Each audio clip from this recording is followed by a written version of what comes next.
Vice President Sara Duterte sa pagpanguna ni Senate President Francis Chis Escudero at isa presiding officer. Abanalangan. Where? Uman gitubutan na mag-privilege speech si Senator Rosa. Kaya lumibig Sara na nagkanay sa articles of impeachment. You're going to where? One-year ban ang impeachment complaint sa pasangat sa House of Representatives. Ug i-question ang jurisdiction inuman authority sa 20th Congress sa mong impeachment. Gisubakan kini ni Senate Minority Leader Aquilino Coco Pimentel Jr. kay wala daw labot sa agenda ang privilege speech ni De La Rosa ug dunay nasabutan na schedule. Pero misugot ra si Pimentel nga maka-speech ang senador. Gisigundahan sab kini ni Senator Christopher Bongo.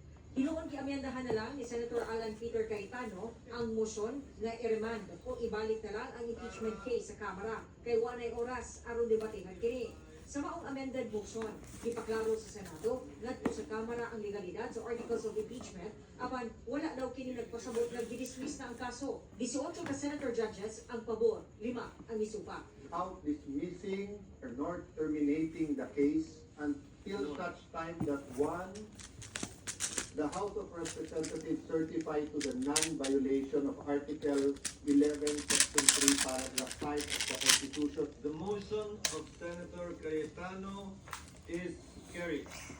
Sa lataw sa usa ka political analyst, sa pagbalik sa articles of impeachment kadto sa Kamara, wala nang husay sa Senado ang isyu sa constitutionality sa mga kaso, batok sa Vice Presidente. Unfortunately, they did not settle the issue kasi binalik lang nila, no? I think ang tingin nila they are not in the right position, no? I'm going to work. You're going to work? Ang kaso sa Supreme Court. Okay. Be back ha. Minsan nag-file. You be careful driving. For certiorari and prohibition sa Korte Suprema. Yatong February 18. Why will you bring sword? Tungod misupak matud pa kini Huh? sa 1 year. Why will you bring that sword? Nga nag-ingong dili dapat mula pa sa usa ka proceeding batok sa usa ka opisyal sa sobra sa usa ka tayon sulod sa usa ka tuig.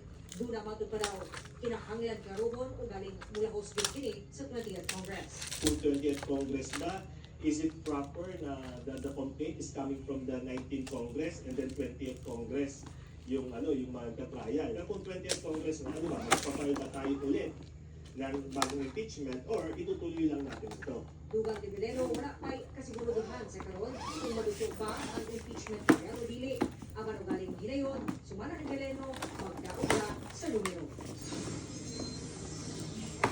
Sa alam kong adlawa, si Attorney Chairino Camion nag-file po ng supplemental petition sa Supreme Court. Kinilaron indeklara nga null and void o ipawalay biling ang articles of impeachment ni Santa batok ng Vice President Sara Duterte. Kaya wala natin kanili na tuman o nasunod ang constitutional requirements sa verification o kining proper initiation sa impeachment proceedings. Sarah.